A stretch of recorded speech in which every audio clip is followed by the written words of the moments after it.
Welcome back to Dragon Age Inquisition. I am JDZ Gaming Empire, and we are in Val Royeaux. We need to go address the clerics for the Threat Remains questline. So let's head on over here, see what's about to happen.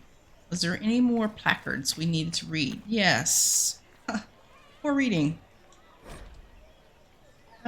Mafarat's penance beneath scratched by a vandal and unrelated headache. The avenue of her reflective thought. The avenue is inspirational, but wise travelers do not linger in their respects, not just because the bazaar awaits, but because the area before the back-turned statues is treacherous. Local legend has it that the child empress, Amy, abused the opportunity of religious repose to relieve herself beneath the gaze of Our Lady. Unable to discipline the toddling leader, her attendants instead chastised the statues and had them turned in supposed embarrassment. True or not, foolish youths dare each other to soil the spot in similar fashion, and a place of otherwise reverent thought always carries a faint odor about it. Excerpted and torn from A Disposal Walking Tour of the Capital by Philium, a bard. That is disgusting. Disgusting. These statues look pretty good. All right, let's see what this one has to say. Mafarat's regret about the unfortunate hair.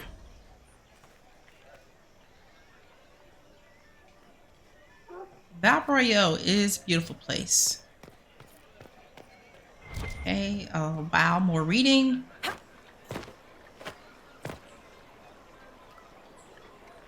Just right. Just right. First Lion of Orlais. In respect to Emperor Alphonse Valmont, the Lions of Orlais, a repeating element dedicated to the great defenders, otherwise noted. It is rumored that one is gold, one is bronze, and weighted with poison. One is chocolate and one is watching, as the saying goes. Dare we all a thief to test his back and learn which is most dangerous to try, deny, or lay? In truth, all are lead and leaf. Don't pretend to ride them too long, lest the mind give way. Excerpted and torn from A Disposal Walking Tour of the Capital by Philium, a bard. Okay, so I guess the bard is going to be telling a lot of things here. Oh man. Let's just go investigate and see what's happening, because there is a lot of reading going on here. So we're going to wait to read, and we're going to see what's happening over here. Guardsman. The Inquisition is here. That's right. Along with the Herald of Andraste. Oh, well, why am I singled out? I'm part of the Inquisition. Don't single me out. We're all together. Who are you? It seems that The Templars will stand for us and help Val Royeaux return to mourning. As you are the only ones who appear to Templars will stand with us. But the Chantry.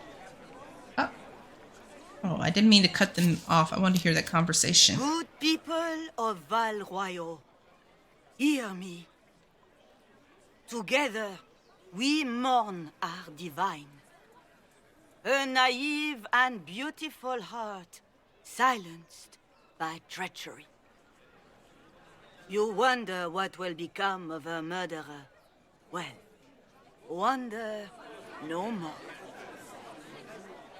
Behold, the so-called Herald of Andraste, claiming to rise where our beloved fell. We say this is a false prophet. The Maker would send no elf in our hour of need. Hey.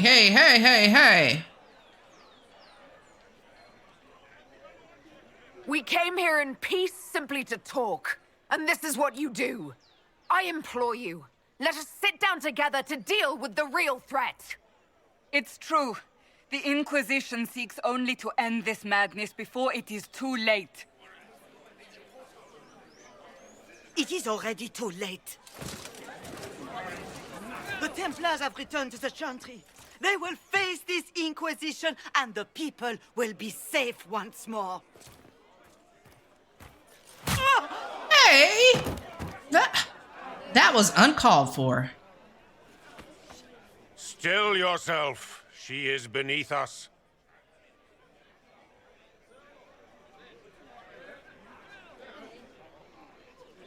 Yeah, I mean, regardless if we disagree with what she was saying, that was not called for. What's the meaning of this? Her claim to authority is an insult, much like your own. Lord Seeker Lucius, it's imperative that we speak with... You will not address me. And why Lord not? Seeker? Creating a heretical movement. Raising up a puppet as Andraste's prophet. You should be ashamed. You should all be ashamed. The Templars failed no one when they left the Chantry to purge the mages. You are the ones who have failed. You who'd leash our righteous swords with doubt and fear. If you came to appeal to the Chantry, you are too late. The only destiny here that demands respect is mine. Is he possessed or something?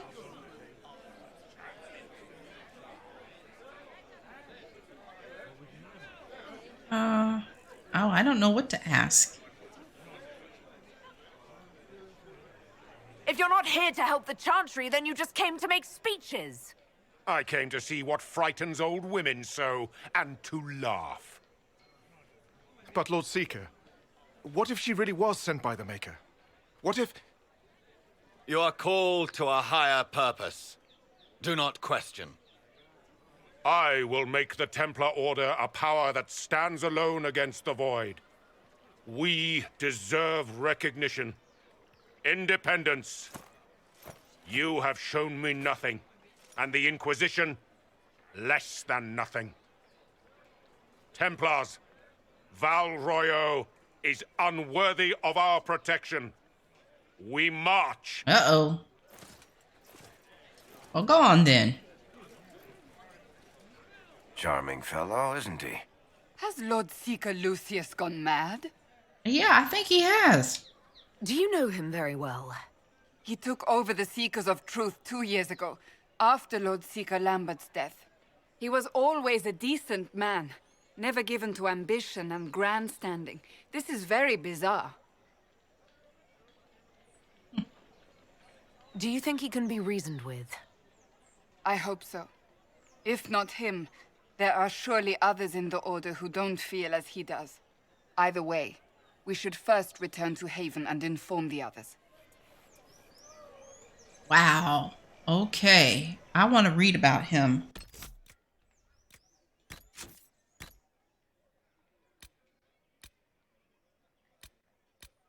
I can figure out where the new card is right here. Lord Seeker Lucius Corin. For months we were all so certain Lord Seeker Lambert's death was an assassination carried out by mages. He had, after all, declared the Navarran Accord null and void, hurtling us headlong into a war against the rebels. Why else would he be killed, except as an act of retribution? The entire Templar Order was fired up, ready to take up the fight against the mages, something we were sure would be over in a matter of weeks. Thus the election of Lucius Corin to the role made me despair. According to the few seekers of truth with whom I spoke, he was a moderate. He agreed to the Divine's conclave, and every Templar I knew felt certain he would compromise. He would compromise to see the war ended. I'm sorry, some of these controls are different. Sometimes you have to use the left stick to scroll down, and sometimes you got to use the right stick to scroll down. But lately, the man seems different, does he not? I never met him before he assumed command, but even in this short time, his opinions on the war have turned. He did not go to the conclave he personally supported. In fact, he seems to regret supporting it at all. He talks of the Templars establishing themselves as a power in our own right, and our fellows are all too eager to listen. I don't know from where this change of heart came, but I begin to wonder if Lambert's death wasn't as simple a matter as we assumed. Something is amiss within our order, and all I know is that it's beyond me to discover what. From a letter written by an unknown Templar found in a burnt-out fort, 941 Dragon. Yes, if he's typically a level-headed type of dude, now all of a sudden Cassandra doesn't even recognize him, there is definitely something going on. Oh, hello, who are you? Excuse me, but is what they're saying real?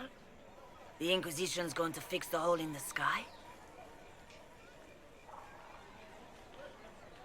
We're gonna try.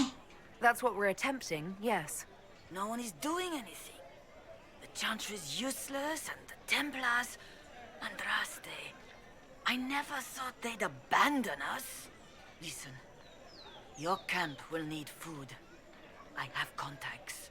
We'll have deliveries there in days. You want to help the Inquisition? Never been part of something this big before, but if your Inquisition's going to seal the sky, I want to help. Oh, wow. Oh, I like her outfit, too. What do you think, Cassandra? I think the woman is asking you and not me. Well, she is. The Herald of Andraste. Yes, I understand. Haven is a mess, but we won't turn away anyone willing to help. Invite her, if it pleases you. Where is... Oh, Cassandra, you're not even looking at her. All right, yeah, I'm not turning down help. Head to Haven, then. We need good people. I don't know if I'm that, but it will be nice to see. Thank you. Nice. Okay, we earned some power from that. Let's see. Before we go up there, is there anything to read here? There's a book over here. Our Templars left. The Chantry What the heck was that? With a message? Where? I heard it. I don't see it. Let's read this. Emperor Florian. Grand Duke Florian was not supposed to ascend to the Elysian throne. His elder brother, Emperor Judicial II, had 2 twin sons and thus a very secure line. Florian was free to pursue other interests, none of which revolved around the game. Indeed, the imperial court largely ignored him, and that was how he liked it. All that is recorded of that era is that he married, produced a single daughter, and afterwards showed little interest in her. Okay, now see here, I need to use the left not trigger, but thumb control. An outbreak of the 100 Days cough in 877 changed his plans. Both Judical's sons perished, as did Florian's daughter. Racked by grief, Judical lost interest in ruling, turning over all matters pertaining to the rebellion in Ferelden to his advisors, instead spending his time hunting in the country. When Judical was thrown from his horse during a fox hunt in 884 Florian was suddenly vaulted into the throne. Famously, his response to the Chevaliers delivering the news at his estate is said to be, "This will not do at all." A private and somewhat eccentric man, Florian limited his appearances at court and dealt almost exclusively with members of his own family. He was extremely particular about his habits of dress and grooming, eschewing current fashions for the sake of comfort, and refusing to wear cosmetics or powders of any kind due to an intense dislike of being dirty. Powerful and connected nobles who had served in the cabinet since his father's time were turned away in favor of his younger brother, Renaud, his sister, Melisande, and his cousins. Children were banned from the palace, even the children of servants, with the exceptions of his nephew and nieces, who were tolerated only on the condition that they remain out of the emperor's sight. But this dude sounds like a piece of work. Regarding suggestions that Florian and his youngest cousin Magrin were lovers, the truth is uncertain. If such a relationship existed, it was no doubt kept private due to Florian's aversion to public life, and not from any fear of rumors. Such rumors, after all, were likely spread due to the emperor's refusal to sire another child and thus secure his line. Many believed this failing would eventually lead to civil war. The only real evidence of a relationship with Megrin is a loud and very public argument that you had prior to Megrin's appointment, or exile as he saw it. to the throne of Ferelden. Maegrin is said to have called Florian my darling, and neither man chose to explain the argument later. The predictions of civil war almost came to pass upon Florian's death in 919 Dragon. With no clear heir, the throne eventually passed to the only daughter of Grand Duke Renaud, Celine, after a vicious struggle that threatened to consume the empire. Okay, from The Emperors of Orlais by Brother Harlan Escari. So, the empire is now being controlled by somebody named Celine. And Celine is the daughter of Grand Duke Renaud. Okay. Mysterious arrow. Oh, it's over here. Favors for friends. Oh, a friend of Red Jenny. We have to search 3 different things here. A message is attached, written in a large flowing hand and bordered with doodles. People say you're special. I want to help, and I can bring everyone. There's a baddie in Val Royeaux. I hear he wants to hurt you. Have a search for the red things in the market, the docks, and round the cafe. And maybe you'll meet him first. Bring swords. Friends of Red Jenny. A poor drawing of the locations in the market is attached. We've come across Friends of Red Jenny before in Dragon Age Origins. All right, so let's look at a map. Looks like there's a second level. All right, I guess we'll look around all here. We are right here right now. What is that? Is that like a fast travel point, maybe? Maybe. Yeah, fast travel. Okay, so I believe they're... Well, that was a change of affairs. You might find friends among the stunned and reeling. What's this? Examine. How do I get back here?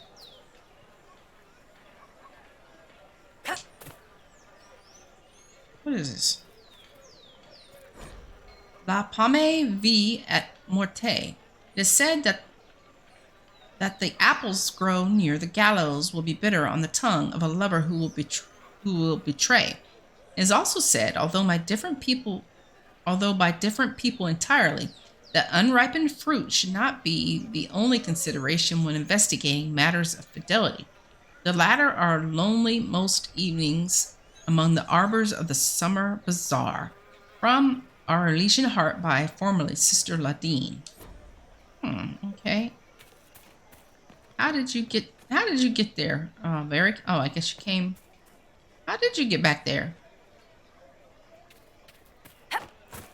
We talked to you yet? No? My maker, know my heart. Take from me a life of sorrow. Comfort is only yours to give. Oh, maker, where is the comfort? We're working on... Look away. I have broken the chant because it comes from my heart. What have we when our divine is dead and the sky burns?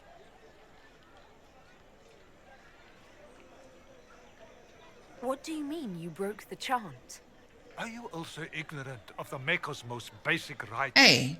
The chant of light is how we honor the Maker. They are the only words that the faithful should hear from my lips. But I can't. Our divine is dead. Our Templars gone. The Maker's silence is deafening. What hope have we?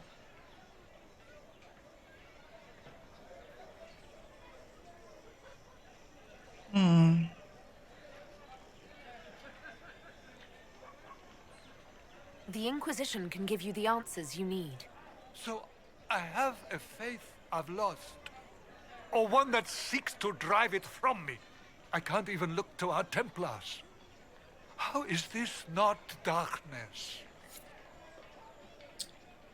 Okay, mister. Okay, that's just a poem. I'm not going to read poems. I'll scroll through in case you guys want to read it. It's a song, actually. All right, there's something over there. I don't want to get... Let me go over here and visit with this lady that got knocked The out. Chantry has just shown themselves helpless. Revered Mother Havara. This victory must please you greatly, Seeker Cassandra. We came here seeking only to speak with the mothers. This is not our doing, but yours. And you had no part in forcing our hand? Do not delude yourself. Now we have been shown up by our own Templars, in front of everyone. And my fellow clerics have scattered to the wind along with their convictions. Just tell me one thing. If you do not believe you are the Maker's chosen, then what are you?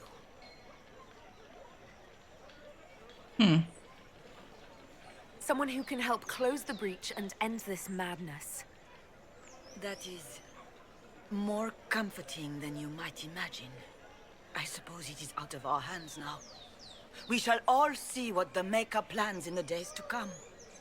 Ooh, investigate. You're obviously skeptical. What do you believe I am? Our divine. Her holiness is dead. I have seen evidence for everything, except what would comfort me. That doesn't answer my question. For you to be true, a great many things must be false. And if you are false, a great many things must have failed. There is chaos ahead, whatever your intentions. So what happens now? Will the Chantry continue to denounce me? We have already done so. And what good has it done us? Now it falls on us to select a new divine, if we can, and leave the next step to her. Provided such a selection is even possible. I truly don't know. Any revered mother who could have followed Justinia died at the Conclave. What becomes of us, and your Inquisition, is in the Maker's hands now. Where is the Lord Seeker taking the Templars? I can't begin to guess the Lord Seeker's mind. He could not have abandoned his intended role more completely. There must be sense to what we can't see. Must there? Rebellion seems popular in certain quarters, doesn't it, Seeker? Is crafting the Templars into a new power really any worse than declaring a rival to the Chantry itself?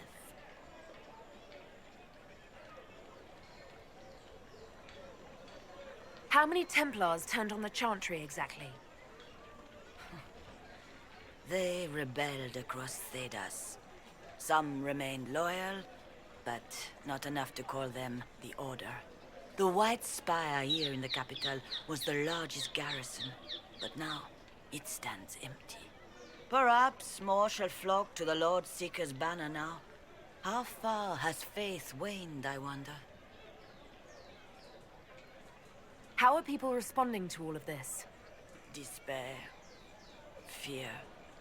We mourn her holiness. The people look to the sky and wonder how long before terror comes for us all. There must be a way through this. Is it you? The Templars? The Maker's will? We abandoned our duties. We servants of the faith. Now we can only pray.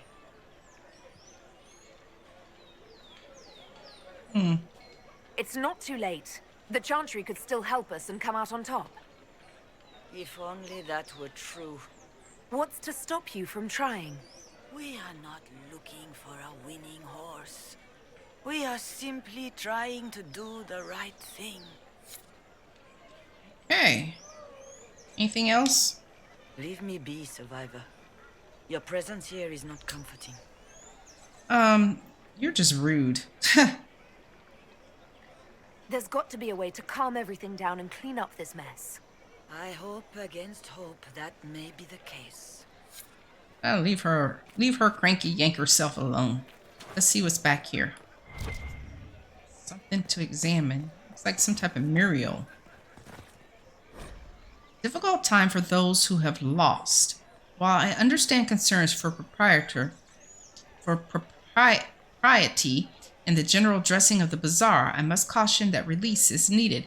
We are suffering not just ongoing civil conflict pitting brother against sister, not just outright war pitting Templar against mage, not just the loss of our most holy and the best of our leaders. We are suffering all three, as the sky is wounded for all to see.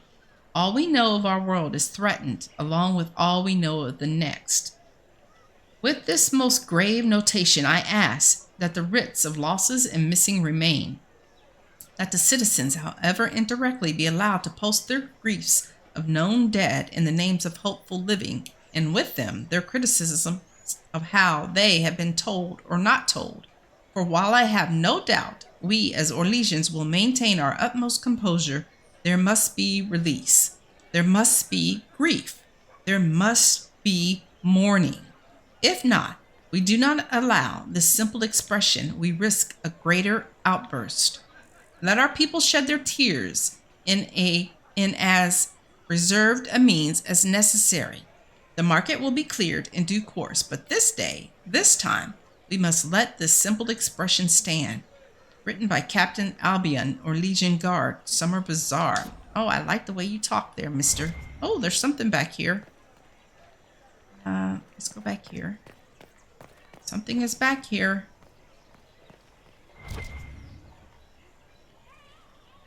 Okay, signpost. And I see a red handkerchief. Mur de la Mur reveille's folly. Mur de la Mur was cut from Val Royeaux in 849 Blessed. It was the will of the mad Emperor Reveille, who demanded a reflecting pool large enough to draw his vain deceased mother back across the Vale. Many shops and vendors were evicted to make room for his folly, and several memorials to the heroes of the first floor lights were simply toppled. Ooh. The reservoir supports little in a way of life, as the bottom was lined with lead to increase its reflective properties. Revel intended it for divination, using boats as massive planchets, but work was not finished until the week of his own death. The waters see little use today, save for lazy or fornication, sojourns by the nobility aboard decorative gondolas. Excerpted and torn from a disposal walking tour of the capital by Philium, a bard. There must be something here. Yep, I'm on it already. There's something here. What's that? Reservoir stocking evaluation. Tremors, floating, taste is off. Waterbirds die off. Restocking failed. Fish not fit. Do not consume. Ooh, yeah, don't consume it.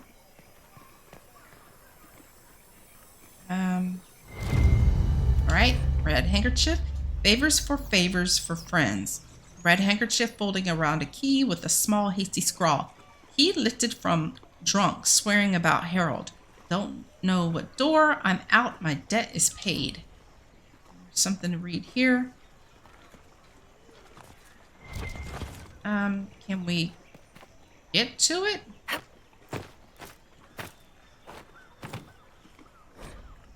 The Randy Dowager Quarterly, a waterlogged quarterly missive of suspect virtue.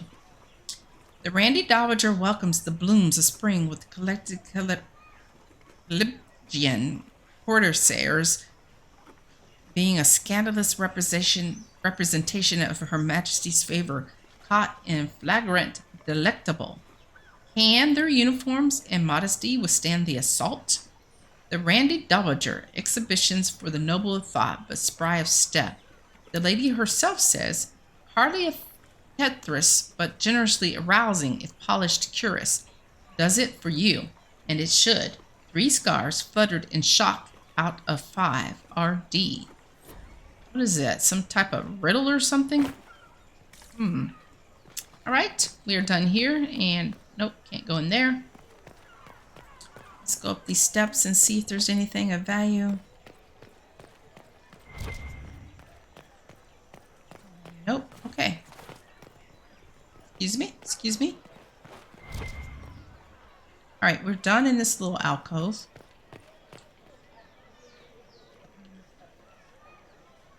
Okay.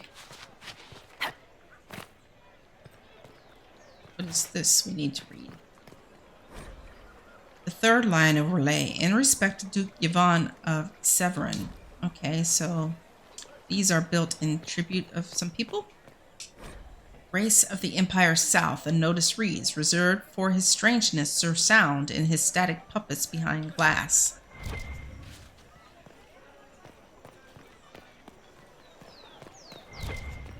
Is this a merchant over here?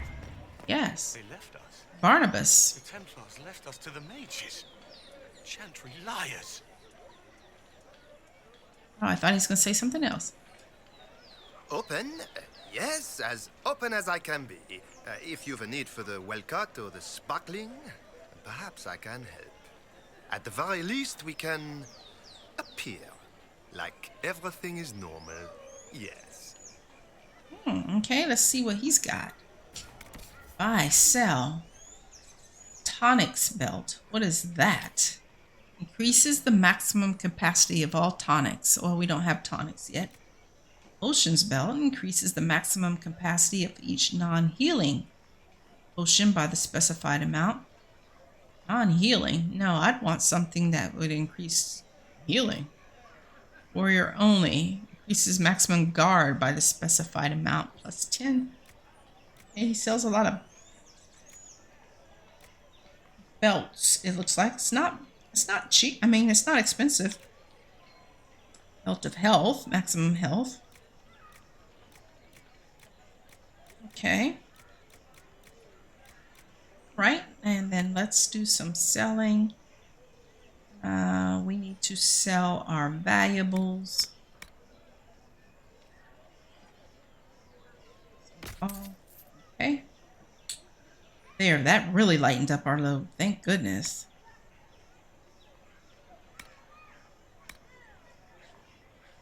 Sell one of these because we have 2 of them. Oh, we have a grenades belt. Okay. I think we are good. Sell this. Okay. Thank you very much, sir. I believe there's some more reading over here. They left us. The Templars left us to the mages. Grace of the Empire West, a notice reads, this display reserved for presentations of affection, as though private and also discounted spirits, presented by company Misdirect Theatre. Though you had granted them power over the very fade itself. Second line of relay in respect to Duke Isidore de Arlesians. Though they sang hymns of praise unending. Let's go ahead and read this one. Grace of the Empire North, a notice reads, this display reserved for discourse political with attending professors of social matters from the University of Orlais. Note that all vendors of laudable groceries will be closed in the hour beforehand and for 1 half after. They destroyed nothing, created nothing. Okay, and we've read that one already. That's where we came in. Oops. Let's see. Let's see. There was something to read inside here. Let's go check it out. I believe that You are the Herald of Andraste, are you not? I have an invitation for you. Oh, invitation first enchanter Vivian. You are cordially invited to attend my salon held at the chateau of Duke Bastien de Gislaine. Yours, Vivian de Fur, first enchanter of Montsemard, enchanter to the Imperial Court. Oh, yes, we definitely need to go get... Vivian is one of the companions. She's a mage. She's a pretty good mage, too. I like Vivian. The Emperor of Mortal Means, a plaque reads, for all matters defensive concern, offensive intent, and study of arts martial, and with sanction magical. What else is in here? Oh, we can buy and sell in here. Another vendor. What? Let's speak to her first. Merchant. I am open to you and yours. I price at a premium for everyone, so don't assume it's because you're with the Inquisition. I expect my customers to know a rarity when they see it, just as I do. Okay. All right. I didn't even ask for a discount yet. Ooh, oh my word. Her stuff is very expensive. Level 15, so we don't even have to worry about it. By the time we reach the level required to equip all this stuff, we'll probably have tons of money.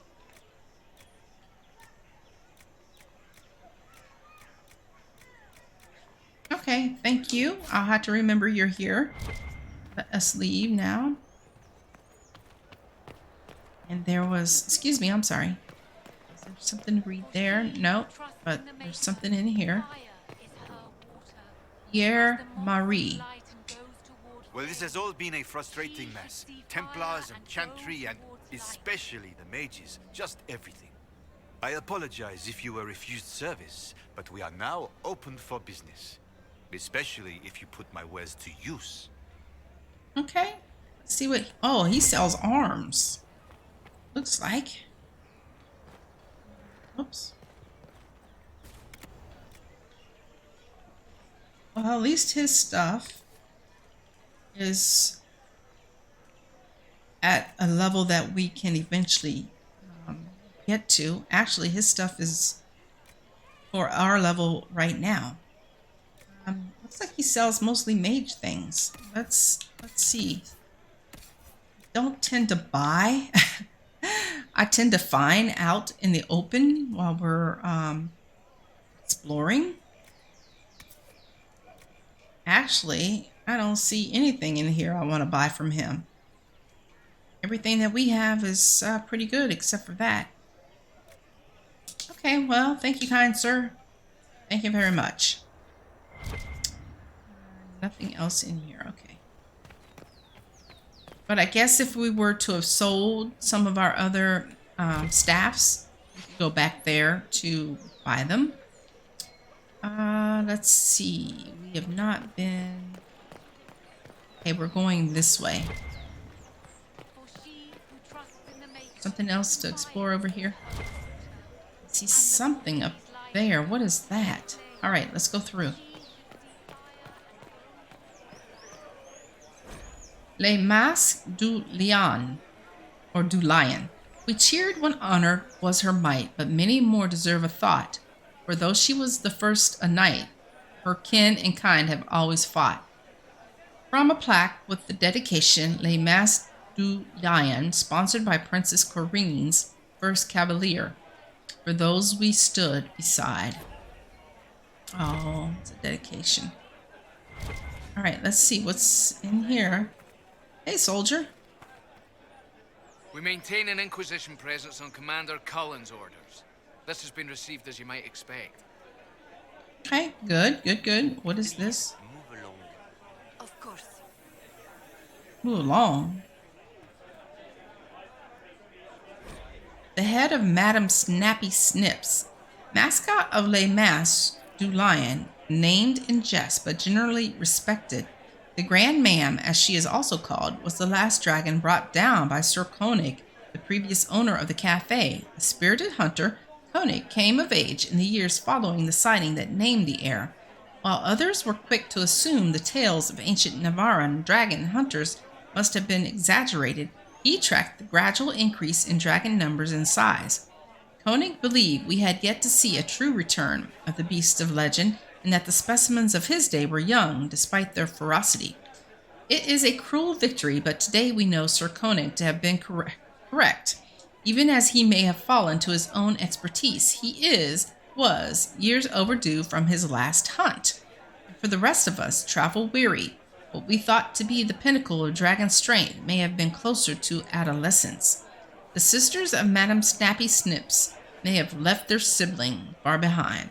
Excerpted and torn from a disposal walking tour of the capital by Philium. All right, Mr. Philium the Bard. Now we need to read this. Oh, those are all songs we're collecting from the Bard, patron of the arts. Okay. Note of heroes, Malfarath, and sacrifice. Andraste, our later, the sword in the fire against Aventer, betrayed to the Empire in exchange for a kingdom. Malfarath, now synonymous with treachery.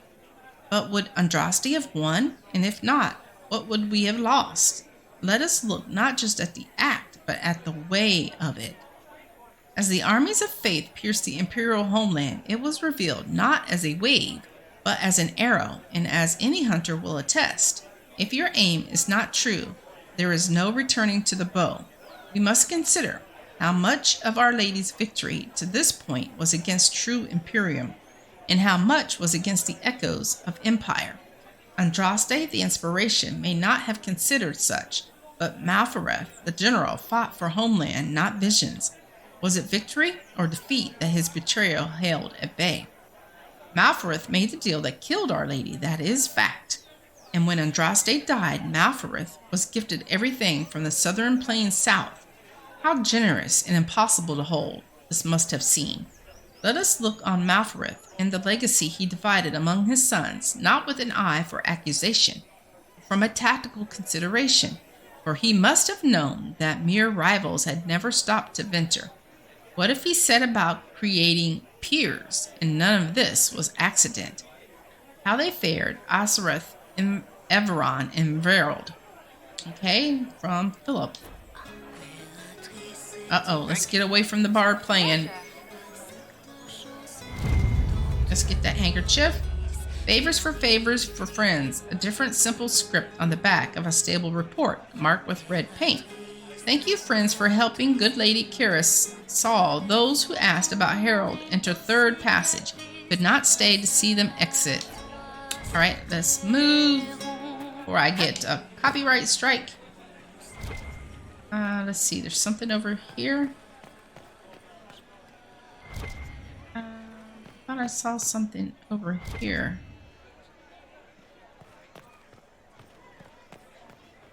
Examine, yeah. Les pommes vie et morte.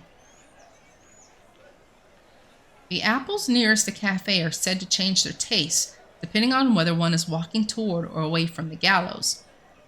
And of course they do, for taste is subject to the whims of the heart, and no meal is favored after tears. But dare it anyway, for none know the taste of joy, such as we who do not shy from experience. Okay, now we talk to you, city guard? Go back to your own, elf. This city doesn't need your Inquisition. Oh, screw you, Mr. Rude. It's rude.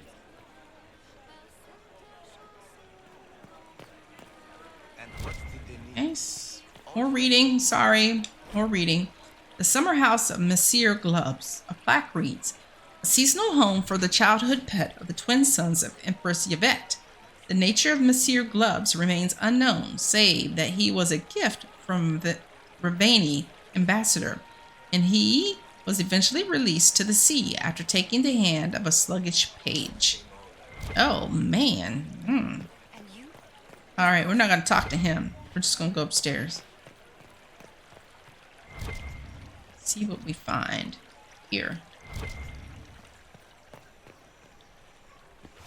All right.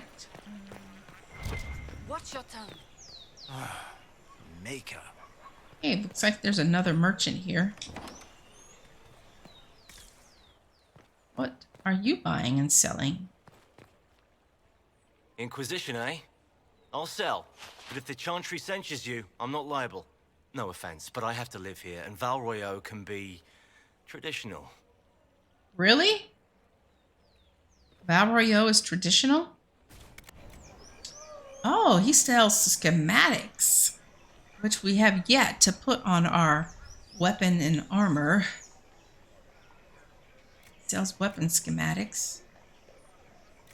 Okay, well, I'm not going to buy any of this stuff until I actually can put a schematic on my own that we currently own. Yeah, I'm not going to buy any of that. All right, what do we have?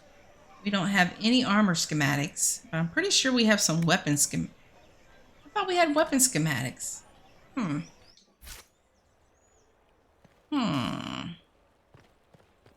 else to see in here. Okay, thank you. Well, we know where we need to come if we want to buy schematics.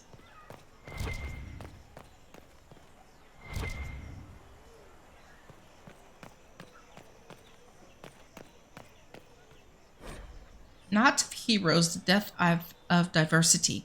What could hold back an empire? Another. What could hold back so defined a people as Tevinter? Another. Let us consider if eldest Isarath was not meant to honor Mafarath, for the father's fate was already condemned by hidden betrayal.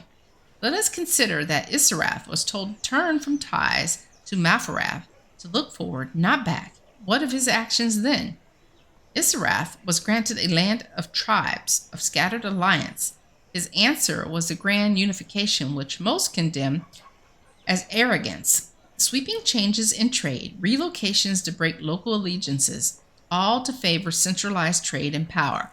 Cities were leveled to expand a new capital, a powerful and influential city of a new nation. Val Royeaux of Orlais, and all in the name of not lost Andraste, but of holding back looming Tevinter. Power was united, but cultures less so. Investing everyone in the new Orlais stratified the classes, and through it all spread a bitterness that a Ferelden-ruled Isarath avoided the stain of his father, for he was seen as victim too, but he was still Alamari. What if, dear readers, the final unifying element came not from accident or even the deliberate actions of Isarath, but from a common hatred, and not the common hatred of the day? The sons of Mafarath would succeed at creating a peer for Tevinter, but only at the cost of themselves. Excerpted from A History Not of Heroes, Readings in the Ugly Heart of Change, collected by Philip. All right, collected another one, I guess. Her Majesty's convenience, a plaque reads, for Her Majesty's convenience, wood and vines defy the very sun and rain. You know what, when we do go back and get more perks, we need to invest in some of these codex readings so we can get some experience. Anything down here? Yes, what is this? Victory and Shade, a plaque reads, here grows one of many strange trophies returned from the liberation of Kirkwall in 760 Storm, where brave Orlesian forces turned back the unstoppable Kunari.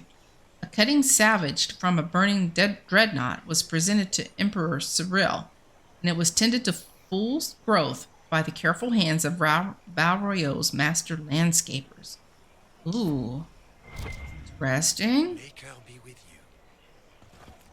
What else is it pinging off of? I think didn't we read everything over here?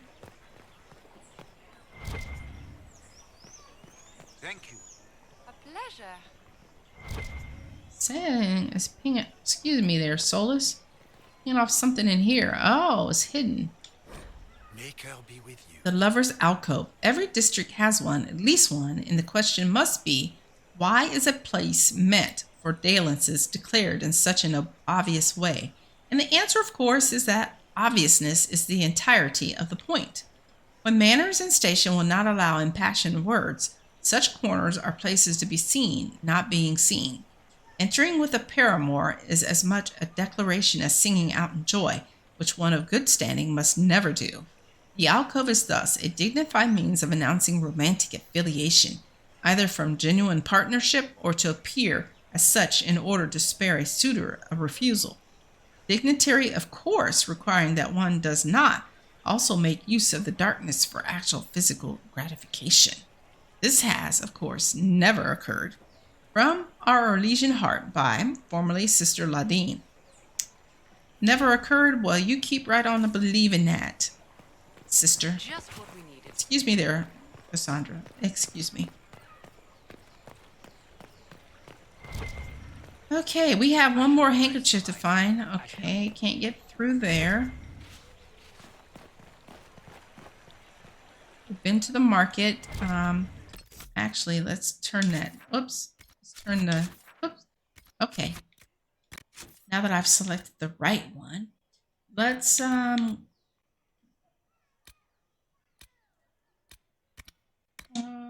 see. What would it be? Inner circle, maybe? Yeah. Search the upper market. I don't know where we find Vivian at. I don't know if she's here or not. I don't remember. All right. Looks like we need to go take an elevator or something to to the next floor.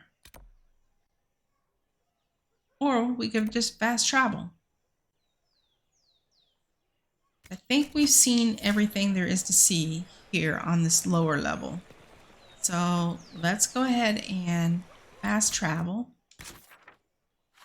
But we're not going to fast travel here or here. We're going to start over here,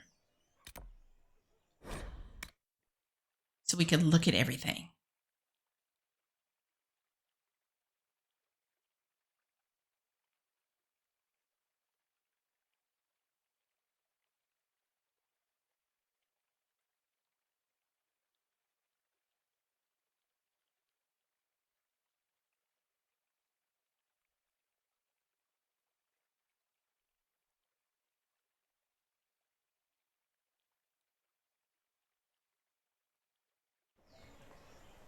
Okay.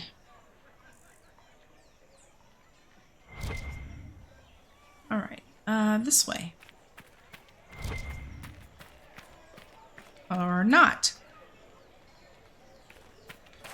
Or we take the stairs. Is there some? Nope, that's his staff. Okay, anything over here?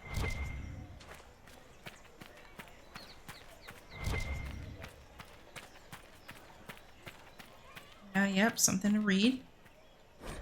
Waiting alcove. Forever empty in anticipation of artistic endeavor worthy of the envy and insidious jealousy of the capital and her glorious emperor, 848 blessed. Scratch below the inscription, mad crap, empty as his head. Ah! Well, we might as well just go all the way around here as far as we can. All right. Now, where did we end up on the map?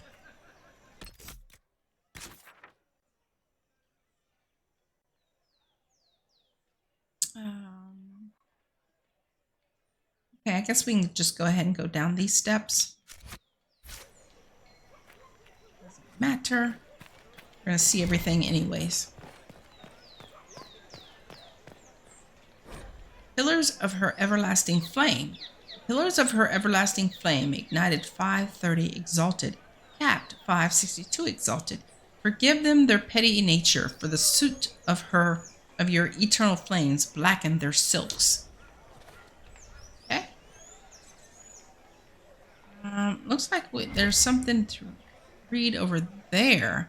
So we need to go back up because there's no other way to get to that other than going back up.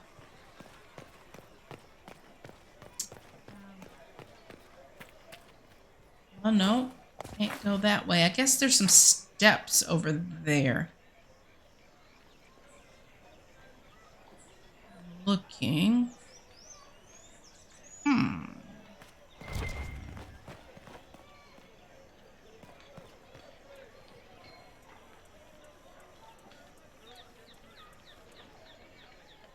That was the lower court. How do we get over there?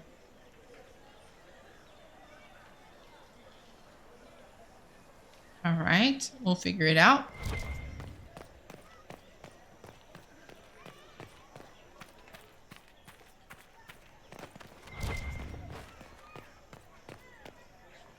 Examine. Mystery and meaning of 8 silks. 8 silks drape across Bell Marsh. 8 silks that frame the sky and shade the calm of commerce. But why fight? But why 8? That question is posed time and again by visitor and philosopher. What in the grand history of our capital is displayed in this subtle choice? The ages? But we have had 9, and what fool would have made such a prediction? There is nothing in the Orlesian mindset, in the heart of Orlais, that suggests even a hint of accepting an end to our way. Perhaps then something less flattering, but veiled. It is opined that the 8 represents the twin boys of Empress Yvette, born 799, which heralded the blessed age, being the entwined loops of the number 8 itself, not its value. The more irreverent suggests that the 8 could as easily be a slight against Yvette's figure, for she was rumored to be stout but determined in her choice of corsetry. Both theories are scoffed at by historians as mere number fetish. What emerges when we consider the longevity of the question is not that there is meaning to be found, but that it is ingrained in us to search as though there is. For we need to believe that such a prominent detail of the greatest city the world has ever known must be thoroughly rife with meaning, and so certain are we that we discount even the architect who grew so annoyed at the question that he had the answer engraved on his memorial. There were 16 rods. How compares his fact to our search for truth? From Our Legion Heart by formerly Sister Ladine. Okay. I think. All right, let's go down this way. We might have to. Oh, hello. Ah, the Herald of Andraste. Is there something I might help you with? Oh, I guess not. No, thank you, sister. Make her go with you. Okay, she's just standing there just to stand there.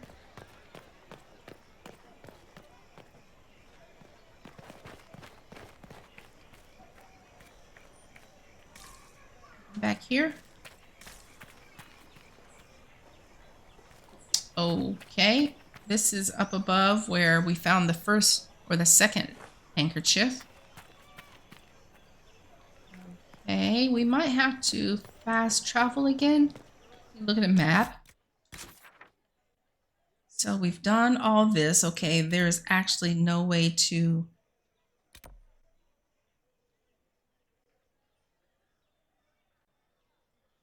These are not connected in any way. So we've seen all this.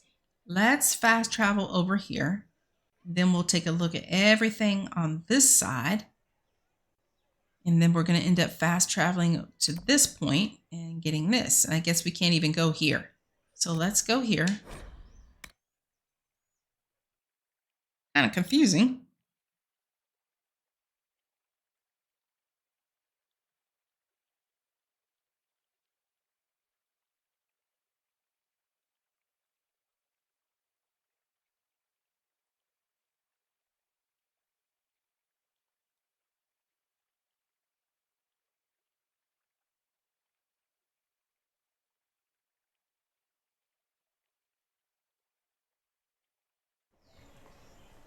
Okay.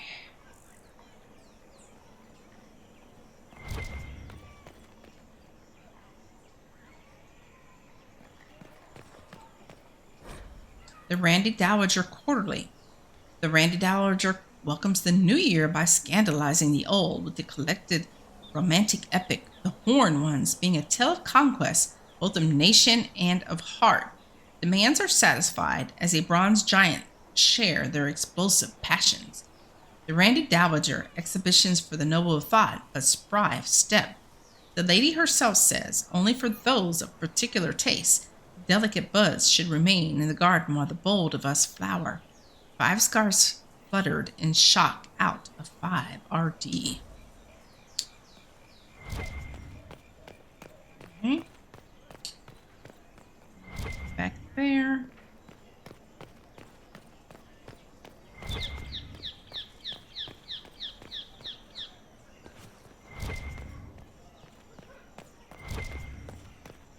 Says this is a merchant. Hello. Dear a bone? Is this a shop? I maintain a premises wherein customers of a certain affluence entertain the purchase of my ware. So yes, a shop. Don't you mean wares? No, I mean ware. I have one item available for purchase. It is far too expensive for it merely to be sold. You may gaze upon it and dream of the wealth required to possess it, as have lords and kings. And then you may leave and purchase things from shops more aligned with your station. You have no idea what I can afford. He sells one thing. I can't see it. Tell me what it is. If you have to ask, you are not the one to buy it. I need to know if I can use it. And again, the point is missed. If mere use is your concern, you should go elsewhere. The person who claims this will not be known for using it. They will be known because they paid for it. How do you keep the doors open on a shop with one item? My shop is a destination. Luminaries of every description journey here to see what is denied to them. Some pay tribute, in the vain hope I will barter. They do not have the will to pay the price. They require a bargain to justify the spend, to ease their conscience. That would defeat the entirety of the purpose. I don't see why this is special. Anyone can overprice something. To overprice an item, the item must have a known value already. It is then priced over what it is worth. This has only the value I have set. It has never had another. It is not overpriced. It is priced. So you sell one very expensive item, and it's worth it? Let me now interrupt the inevitable defense of your thrift. I'm sure you have treasures, and you will have many more. You could parade them from here to Halam Shiral, but none of that would allow you to say you have purchased this. The item is irrelevant. The price is worth it. I don't know. Well, goodbye then. Yes. We're gonna check his shop in a minute, but I see something to read over here. The folly of General Not Sheraton. 3. But during times of crisis, there can emerge abilities we do not know we possess. The servant, under the greatest duress, stood as Not Sheraton. She stood and she spoke. She stood and she led. She stood and she attacked. And under banners they knew, in a voice they did not know, in a voice they did not, the forces of Orlais brought low their enemy. Now perhaps the servant was more lieutenant than page to her battle-hardened lord, and perhaps the strength of the foe is stressed too much in retellings, and perhaps the allied were well practiced in their roles, but none questioned that Not Sheraton was at the least adequate and at the most inspirational. All right, let's see what's in this supposedly expensive item. Mystery box, 10,000. No, forget that. I actually don't even remember what's in the mystery box and if it's worth it. But it doesn't matter because we don't have the money anyways. It's very expensive. Very expensive. I think that's fast travel over there.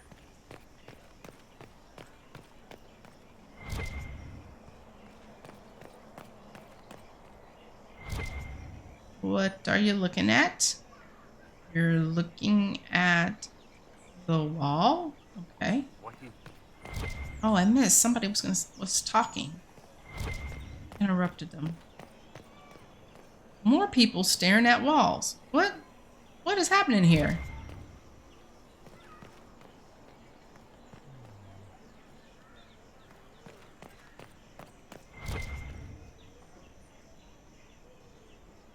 These truths the Maker has revealed to me. As there is but one God, one life, one death, there is but one God, and he is our Maker. Longing in the upper court. Torn page from an unsigned diary. My weakness bids me, not by chance, to gaze upon the upper court, for shadows of our final dance and wishes of my heart consort. It is pretty up here. Varric? What are you standing on? What in the devil is happening? Okay. Do what you wish, Varric. And you too, I guess, Cassandra. My Creator, judge me whole. Okay. Find me well within your grace. Touch me. I think we've seen everything up here. Yeah, so when we come back, we're going to fast travel here. We'll look around here real quick. I wonder if we could have been on the lower level and took the stairs up here. Regardless, we're going to put a marker there and we're going to fast travel there, but that will happen when we come back in the next episode. So thank you very much for watching, And if you are enjoying this playthrough of Dragon Age Inquisition, please don't forget to click the like and subscribe buttons. It's free to do so. And I will see you on in the next episode. Thanks for watching. Bye.